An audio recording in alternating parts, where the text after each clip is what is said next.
여러분 주 안에서 만나서 반갑습니다. 날씨가 이렇게 더운데 어떻게 잘 지내셨습니까? 그리고 오늘이 최고의 휴가 이제가 시작이 돼서 그런지 저희 교회 교인의 4분의 1이 없어졌습니다. 어디로? 그리고 제가 성령의 감동으로 예언을 하나 하겠습니다. 이 시간에. 제 예언은 틀린 적이 없는데요.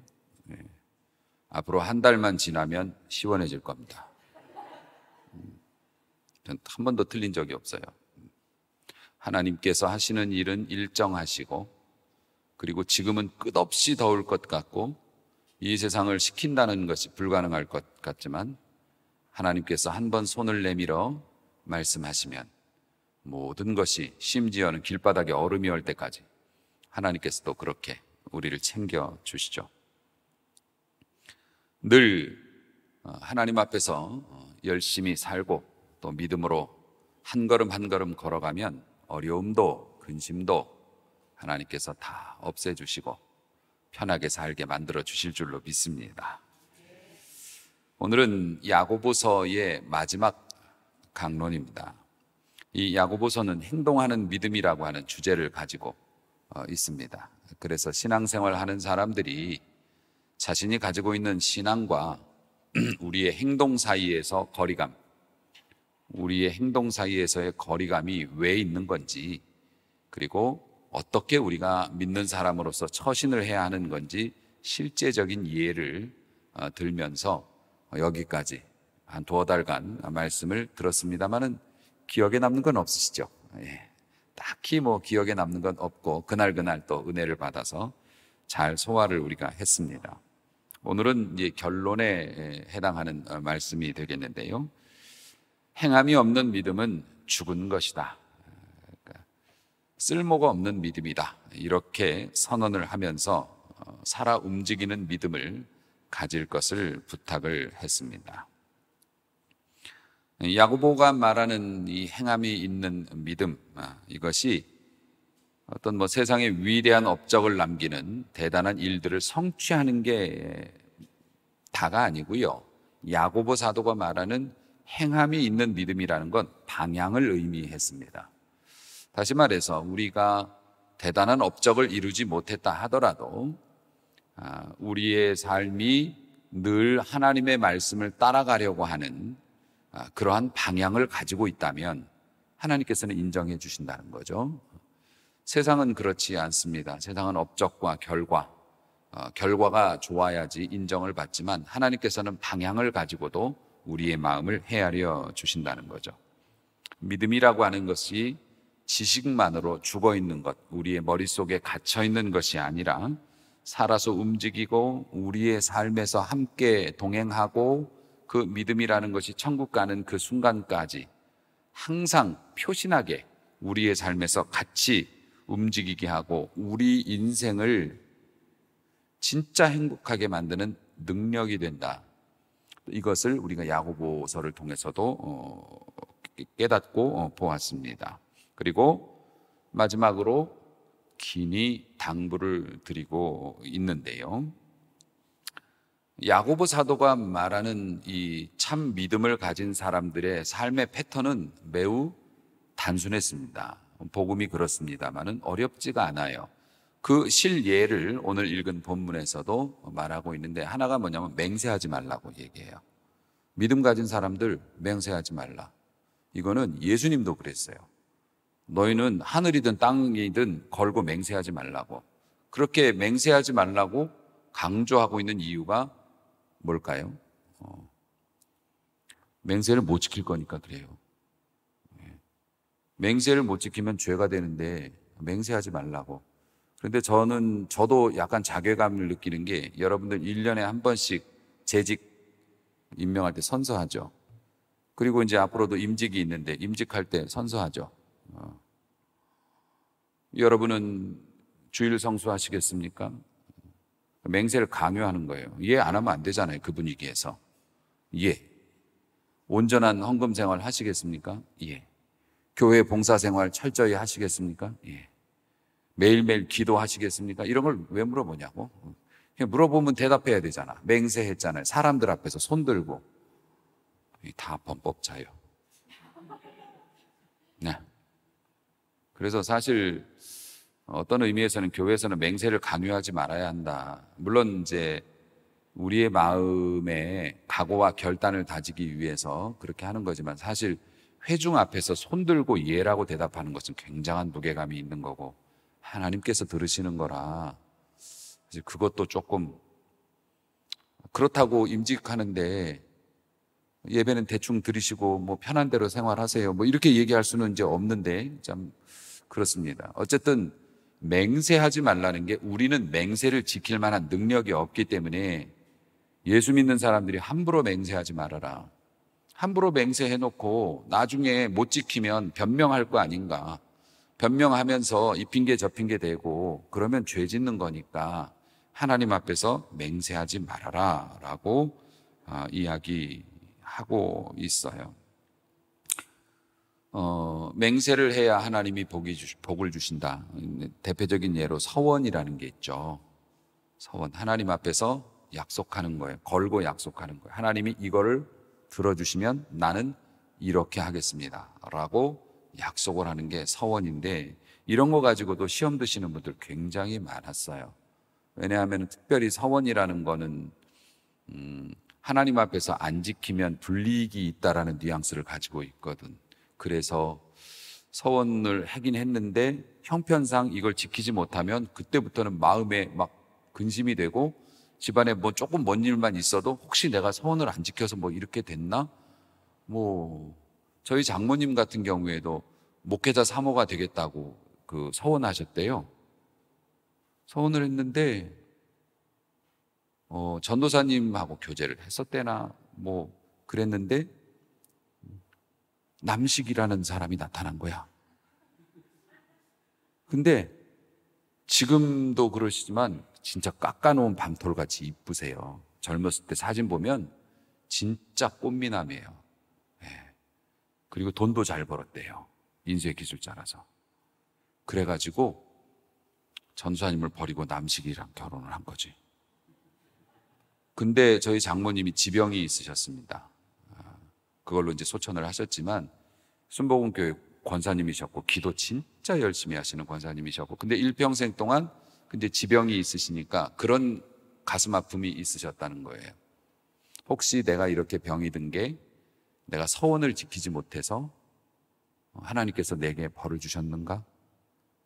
그리고 저희 사모가 이제 저하고 전도사인 저하고 결혼하겠다고, 그 옛날이니까 데려왔을 때 내가 하나님 앞에 약속을 못 지켰으니 내 딸을 통해서라도 그 약속을 받으시려 하시는가, 이런 복잡한 생각을 하셨다고 해요. 그러니까는 딸도 전도사한테 시집 보내고 싶지는 않았던 것 같아요. 저희 장인도 늘 그러셨고, 장인어른도 직업이 뭐냐? 전도사입니다. 너는 왜 그런 직업을 가졌느냐? 응? 열심히 네 손으로 일해서 먹고 살지 왜 남이 걷어서 주는 돈을 가지고 인생을 살려고 그러냐? 그러면서 막 야단치셨던 기억이 지금도 납니다마는, 그 장인어른은 지금 저와 같이 살고 계시고 제가 모시고 있습니다. 네. 그러니까 하나님 앞에 그렇게 맹세를 하면 우리가 지킬 능력이 없기 때문에 완전하게 지키지 못하면 이 큰 시험이 들 수 있고, 심지어는 그 서원을 처리하지 못하고 오히려 막 하나님께 대들고 사람들 원망하고 핑계를 하나님께 대는 거죠. 아담처럼 왜 그런 여자를 나한테 주셔가지고 선악과를 먹게 하셨나이까, 이런 핑계를 대면 이게 죄가 되지 않습니까? 그래서 믿는 사람은 함부로 맹세해서는 안 된다. 맹세를 지킬 수 있는 능력은 오직 하나님만 가지고 계시다. 이런 당부도 했고요. 어려운 얘기 아니죠. 그러면 헛된 맹세를 하지 않으면 그럼 성도들은 어떻게 살아야 하나? 얘는 얘고 아니면 아니요라고 얘기하고 살아라 라고 오늘 본문에서 이야기를 하고 있습니다. 그게 뭐냐면은 요약해서 설명을 하면 이겁니다. 너희는 예는 예가 되게 하고 아니오는 아니오가 되게 하라는 말인데 뭐냐면은 내가 믿는 바를 그러니까 오케이든 아니든 간에 그것을 얘기하고 그것이 변하지 않게 하라는 거예요. 정치인들은 선거 전에는 뭐든지 예입니다. 이거 해주세요. 예. 저거 해주세요. 예. 그런데 선거가 끝나면 대부분 아니오가 됩니다. 그거는 잘못된 거라는 거죠. 그러니까 그리스도인은 예라고 했으면 그 예라고 하는 대로 그대로 밀고 나가고 아니라고 했으면 아니라고 한 대로 그대로 자기 입장을 변개치 말아야 한다. 믿는 사람이라면. 쉽지 않은 얘기죠. 그러니까 어떡하라고요? 신중하게 대답하고 자기가 말하는 것에 대해서 책임을 지라. 이렇게 이야기를 했어요. 하나님 앞에 함부로 맹세하지는 아니하되 입장을 분명히 하라. 너희가 예라고 말한 것은 예가 되게 하고 너희가 아니라고 말한 것은 아닌 것이 되게 하라. 그런 삶을 살아라. 그리스도인은 그렇게 사는 것이다 라고 이야기를 한 겁니다. 그뿐만 아니라 하나님 앞에서 또 귀한 말씀이죠. 우리 굉장히 은혜 받고 힘 받는 말씀인데요. 너희 중에 고난 당하는 자가 있느냐? 기도하라. 그리고 즐거운 일이 있느냐? 찬송하라. 찬송은 뭐냐면 감사하라는 거고 감사를 표시하는 게 찬송이에요. 좋은 일 있으면 감사를 표현해라. 다 내 덕이라고 그러지 말고 하나님 덕분입니다. 오직 주님께서 하신 일입니다 하면서 표시하고 즐겁게 나누고 어려운 일이 있으면 기도하라. 기도는 왜 합니까? 하나님 앞에 나의 삶을 아뢰고 고쳐주시기를 바라는 믿음이 있으니까 기도하는 거 아닙니까? 단순한 이야기 같지만 굉장히 중요한 말씀입니다. 그리스도인의 믿음을 혹은 삶을 부요하게 만드는 가장 강력한 도구는 기도와 찬송입니다. 우리가 알고 있듯이 바울과 실라가 빌립보 감옥에 갇혔을 때 기도하고 찬송함으로 엄청난 은혜의 부요와 능력을 체험했죠. 그러니까 문제는 뭐였냐면은 그 감옥에 갇힌 일 자체가 기도하거나 찬송할 수 있는 일이 아니었다는 거죠. 억울한 일이었거든요. 왜냐하면 누차 강조했지만 이 바울이 하나님 앞에 기도를 하는데 하나님께서 강권을 해서 그 동네 가라고 하셨어요. 간단하게 말하면. 그래서 계획에도 없었는데 그 동네에 갔어요. 그 동네에 하나님의 뜻에 순종해서 갔는데 복음을 전하는 데마다 자꾸 이상한 여자애가 와가지고서 이분은 살아계신 하나님의 하나님의 말씀을 증거하는 자고 근데 여러분 제가 전도하는데 어떤 사람이 와서 저분은 훌륭한 목사님이고 저분이 말하는 거는 다 진실입니다 라고 얘기해 주면 좋지요. 근데 그 사람이 미친 사람이야. 귀신 들려갖고 미쳐서 돌아다니는 애가 저분이 말하는 건 진리입니다 그러니까 진리가 아닌 것 같잖아요. 그럼 얘가 한 번만 왔다가 가면 모르는데 허구한 날 가는 데마다 쫓아다니면서 저분이 말씀하시는 건 진실입니다 이러니까 바울이 이건 도저히 안 돼가지고서 예수의 이름으로 명해서 그의 그 귀신 들린 걸 고쳐버렸네. 근데 문제는 이제 거기서 해피엔딩이 된 게 아니라 이 점치는 이 능력이 있었거든요. 귀신 들려서 얘가 정상이 되면 안 되는 사람들이 있었어요. 이 친구가 앵벌이었거든요. 뒤에서 이 친구를 이용해서 수입을 벌어들이는 사람들이 있었는데 얘를 멀쩡하게 고쳐놔 버렸으니 자신들의 이익의 소망이 끊어진 것을 알고 자기들에게 뇌물을 준 군인들에게 신고를 해가지고 이 사람들이 직사하게 두들겨 맞고 잡혀 들어가서 옛날에는 잡혀가면 일단 맞고 시작하잖아요. 죄가 뭔지는 일단은 그건 나중이고 일단 왔으니까 맞고 시작한다고. 얻어 터져가지고서 지하 감옥에 갇혀서 산에 중내하고 있으면 사실 거기서 기도를 하거나 찬송을 할 수 있는 분위기는 아니죠. 하나님의 뜻에 진짜 억지로 순종했는데 그리고 말씀을 전했고 그리고 귀신 들린 자가 있어서 주의 이름으로 이걸 치유하는 영광을 하나님 앞에 올렸는데 돌아오는 것은 뺨을 맞고 피 터지게 얻어 터지고 감옥에 갇혀가지고서 이러고 있으니 이게 뭡니까? 부글부글 끓어올라서 기도가 안 될 거예요. 그런데 그는 기도했고 다른 죄수들이 들을 정도로 찬송을 했어요. 그랬더니 이전에는 듣거나 보지도 못했던, 경험하지 못했던 엄청난 역사가 벌어집니다. 지진이 일어나가지고서 문들이 다 틀어져서 부서져 나가고요. 하나님의 역사로 막 횃불이 꺼지고 막 난리가 뒤집어졌습니다. 그 간수는 죄수들이 도망친 줄 알고 도망치면 자기 목숨으로 갚아야 하는 처지였기 때문에 옛날 직장 진짜 호됐네요. 그죠? 아니, 교도관이 지키던 죄수가 도망가면 자기가 죽어야 돼? 어쨌든 그렇게, 그래서 스스로 자결하려고 하는 것을 우리 도망 안 갔다고 뜯어 말려서 그 집에 가서 치료받고, 그리고 거기서 음식 대접받고, 그리고 거기에서 그 간수와 가족들이 예수의 이름으로 세례를 받고, 결국은 하나님께서 그 간수의 집을 그곳에 빌립보의 교회로 삼으시고, 할렐루야. 통쾌한 역전의 역사죠.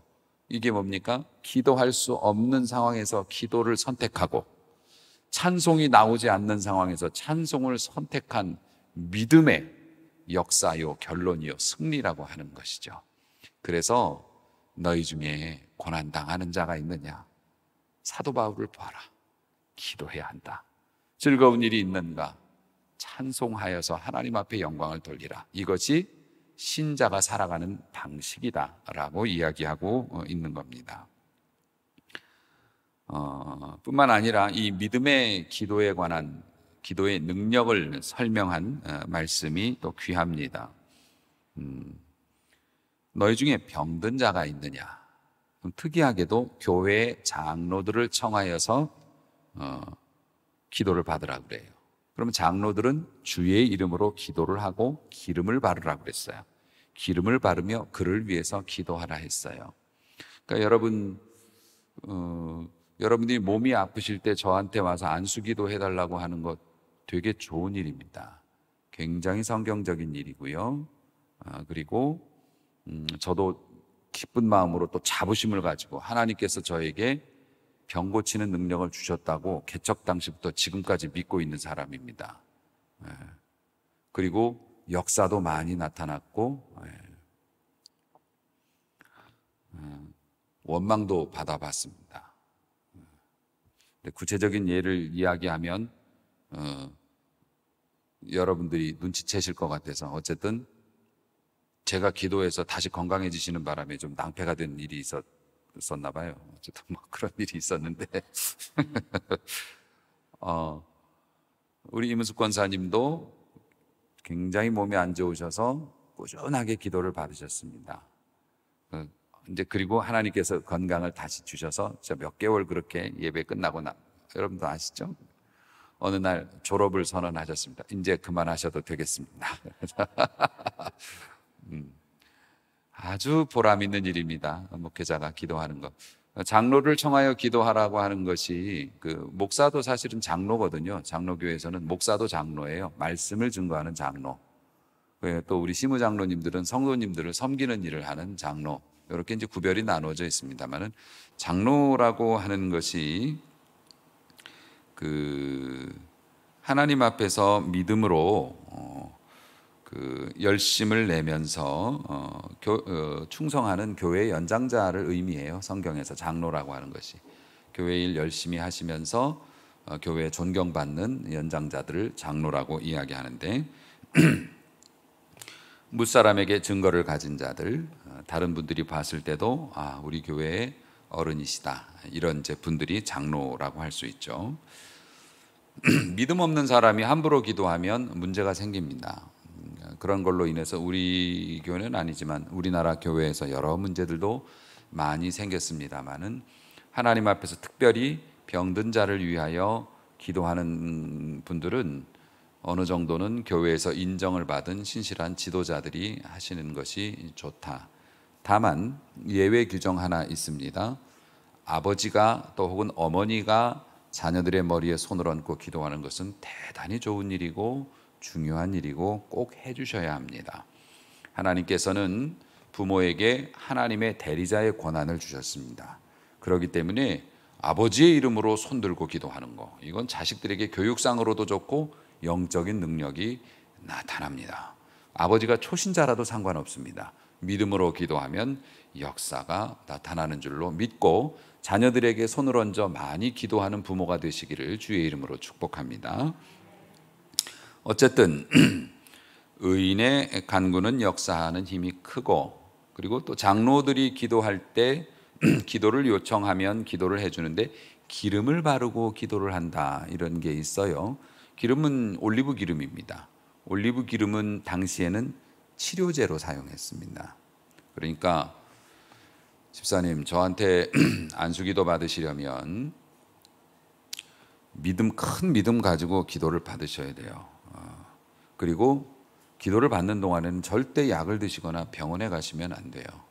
하나님 영광 가로챌 수가 있기 때문에 이거 아니면 이거를 선택하세요 라고 하는 목사님이 있으면 얼른 그 교회를 걸으시기 바랍니다. 탈퇴하시기를 바랍니다. 하나님께서는 약도 지으셨고 의사도 지으셨습니다. 그리고 분명히 성경에도 나와 있습니다. 기름을 바르며 기도하라고 하는 것은 너희들이 치료로 죄를 쓰거나 이게 할 수 있는 것들은 충분히 하면서 기도를 받으라고 말씀하신 것이에요. 그러니까 절대로 이걸로 길게 말씀드리지 않겠습니다. 기도받는 동안엔 병원 가거나 약 먹지 말라고 그러면 거리를 멀리 하시는 것이 여러분의 영적인 건강에 좋은 일입니다.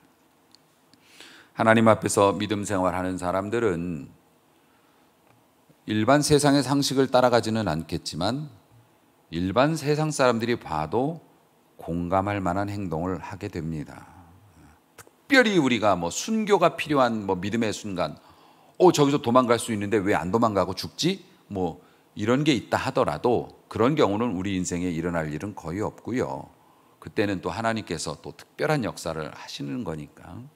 대개의 경우에 안 믿는 불신자조차도 진짜 우리가 좋은 믿음 가지고 야고보 사도가 말한 것처럼 행동하면 교회는 안 나가지만 존중합니다.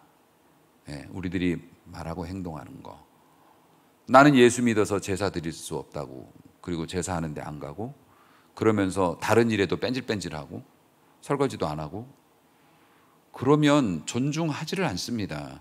그 사람이 예수 믿기 때문에 제사의 자리에 나오지 않는다라고 그렇게 봐주지 않습니다. 그냥 싫으니까 안 오는 거구나라고 핑계댄다고 말을 합니다. 나는 예수 믿기 때문에 주일날 무조건 난 출근 안 됩니다.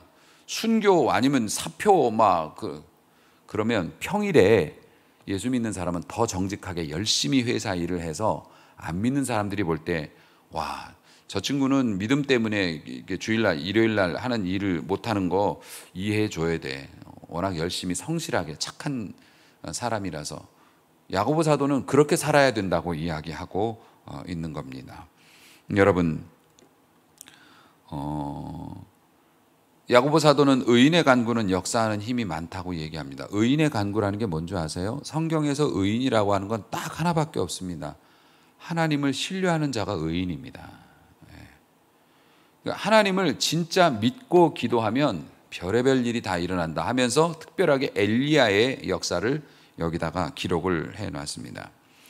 그냥 간단하게 설명하면 엘리야는 우리와 성정이 같은 사람이다. 성정이라는 게 다른 게 아니에요. 성격과 감정을 말해요. 성정이라는 게. 그러니까 우리처럼 실수하고 욱하고 우리처럼 소심하고 조금만 있으면 이렇게 움츠러들고, 엘리야도 우리 같은 사람이었다고, 슈퍼맨이 아니었다고요. 실제로 엘리야가 이 갈멜산의 대역사를 이루고 나서도 어떡합니까? 이세벨이, 아합 왕의 아내였던 이세벨이 너 죽여버린다고 그러니까 도망갔어요.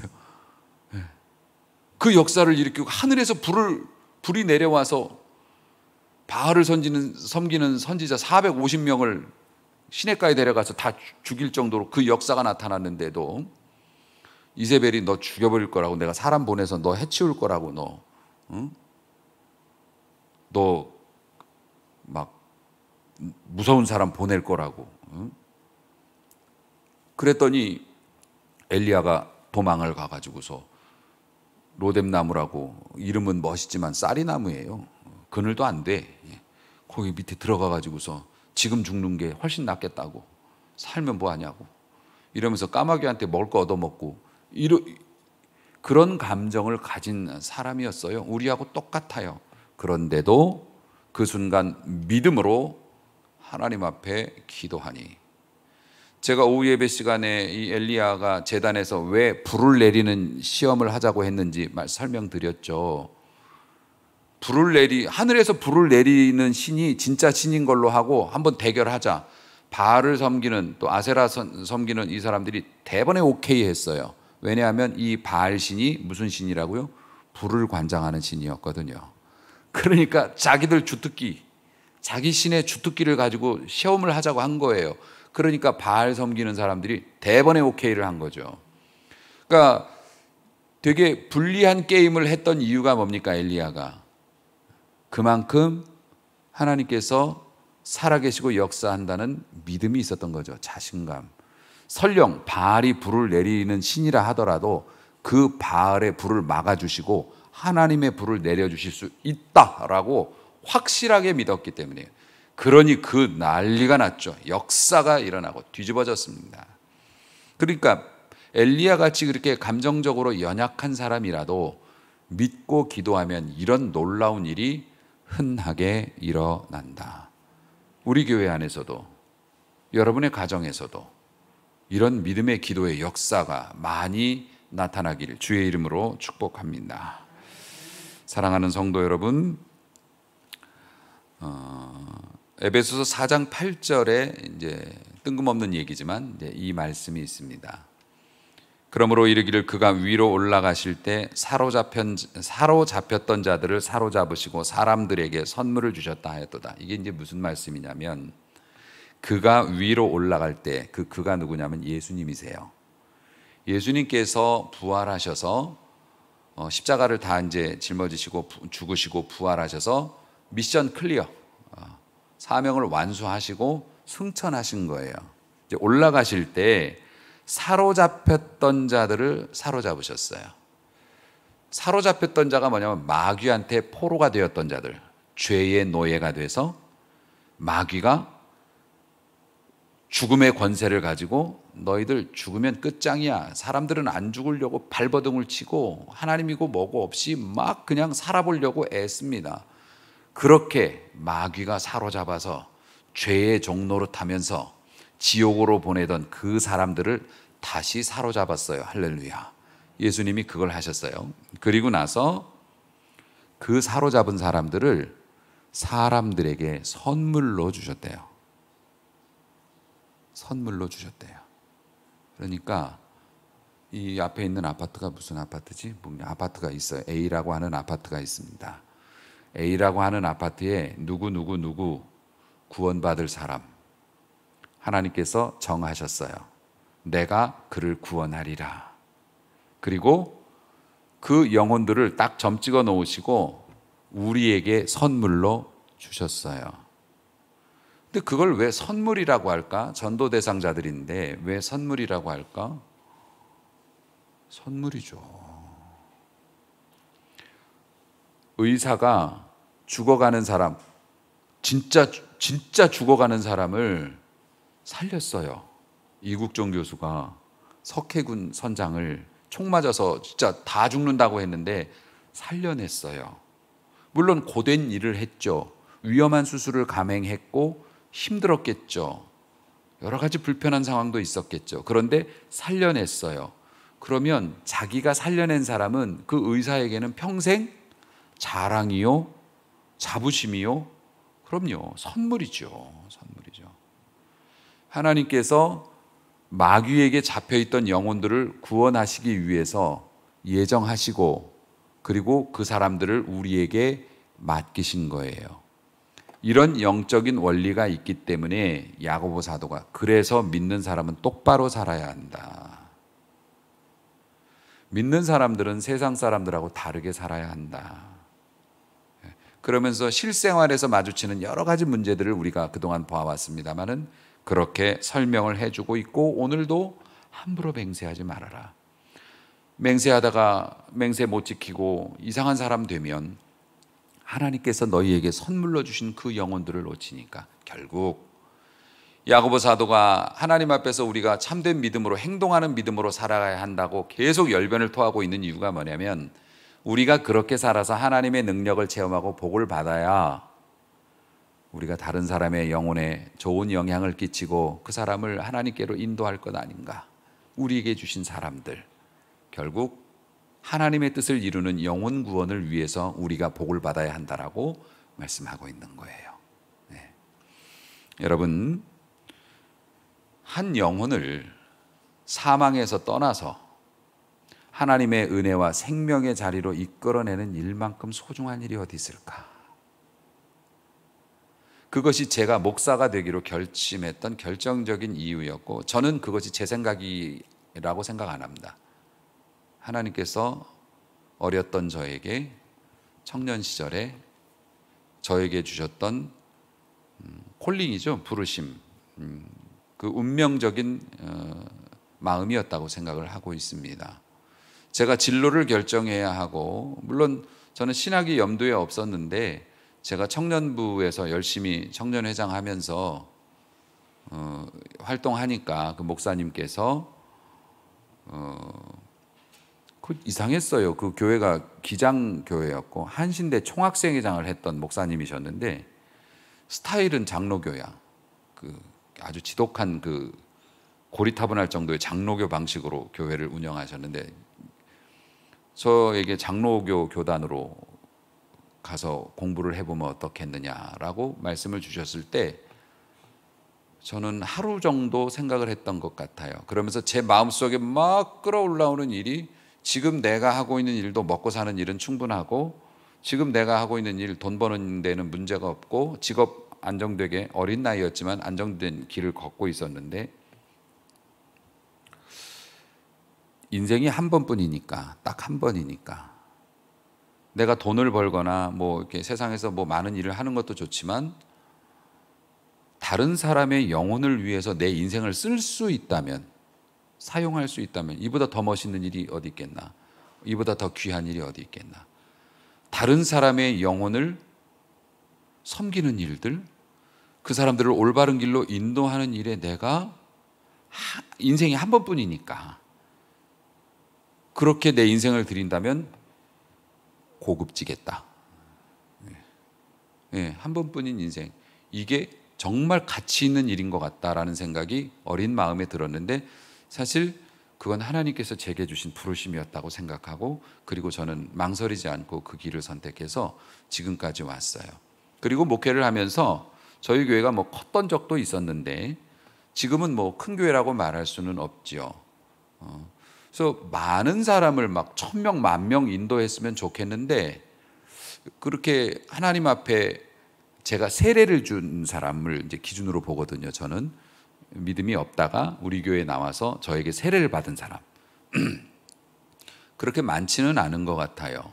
세례를 꾸준히 제가 베풀긴 했습니다만은 많지는 않은 것 같아요. 그런데 뭐 성공 아니면 큰 교회에 대한 열망들이 뭐 어느 목회자에게나 있죠. 어느 날 묵상하는데 그런 마음을 또 주셨어요. 전 그래서 그런 거에서 완전히 해방이 됐는데 네가 한 영혼이라도 지옥 갈 영혼이 너의 섬김으로 말미암아 물론 하나님의 예정이 있으셨겠지만 그가 세례를 받고 교회의 일꾼이 되어서 하나님 앞에서 다른 사람을 낳는 사람, 다른 사람에게 또 전도하는 사람으로 한 영혼만 만들어도 아니 부모가 자식 둘만 낳으면 제목한 거잖아요. 그렇잖아요. 어쨌든 둘이니까 둘 낳으면 돼요. 네 몫은 충분히 했고 왜냐하면 한 영혼의 가치가 온 우주보다 더 크다고 말씀하신 거니까. 그런 식으로 따지면 저는 지금 몇 곱빼기 장사를 한 겁니까? 네. 엄청나게 많이 했죠. 너무 큰 자유를 주셨어요.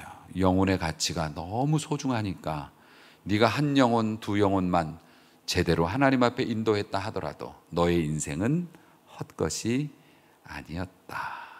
그런데 뭐 한 영혼, 두 영혼이 뭐예요? 지금 여러분들과 이렇게 신앙생활하면서 또 여러분이 뭐 지옥 가는 건 아니지만 또 삶이 조금 흔들리거나 신앙적으로 좀 힘들 때 또 말씀으로 위로받고 또 한 번 또 일어서고, 그런 모든 것이 저에게 보람이요 그 모든 게 선물이죠.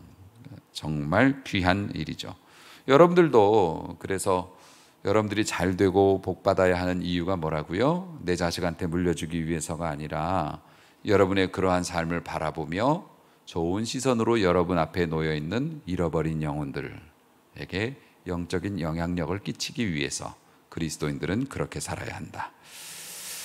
이 일은 주님께서 하늘로 승천하시면서 앞서 말씀처럼, 베드로서의 말씀처럼 우리 주님께서 우리에게, 사도에게, 교사에게, 또 선지자에게, 일반 우리 성도들에게 맡기신 일이기 때문에 우리가 해야 하는 일이라고 하는 거죠. 이렇게 죄인들을 주께 인도하고 그 다음 어떻게 됩니까? 허다한 죄를 덮어줘요. 사랑도 이런 사랑이 최고의 사랑이죠. 예수 믿게 해주는 사랑. 예수를 믿게 되면 그 허다한 인간이 가지고 있는 수많은 죄가 하나님의 은혜의 보자기 안으로 들어갑니다. 죄 없는 사람이 될 수는 없죠. 이미 죄를 지었는데. 하지만 은혜의 보자기로 이렇게 감싸주셔서, 천국에 이물질은 못 들어가니까 은혜의 보자기로 감싸주셔서 우리를 안아서 천국으로. 이 얼마나 놀라운 일입니까? 그러니까 야고보 사도는 혼자 예수 믿고 혼자 거룩해가지고 혼자 가지 말고 우리 주님께서 우리에게 선물로 주신 사람들을 잘 인도하기 위해서라도 그리스도인은 삶을 바로 살아야 한다 하면서 여러 가지 교훈을 주셨다고 하는 것. 사랑하는 성도 여러분, 결국 뭇 영혼들을 진리로 인도해서 천국 가게 만들 수 있는 믿음, 이것이 영혼의 결론, 행함이 있는 믿음의 결론이에요. 야고보 사도가 말하는, 야고보서를 한 방울로 딱 꽉 짜갖고 한 방울로 똑 떨어뜨리면 어떻게 된다고요? 너의 믿음을 보고 다른 사람도 같이 믿을 수 있는 수준으로 믿어라, 이거예요.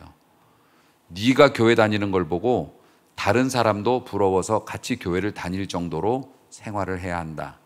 너 교회 다니는 거 보고 너 때문에 내가 교회를 안 나가, 이러면 실패한 거예요. 너 교회 다니는 거 보고 나도 교회 다니고 싶어졌어.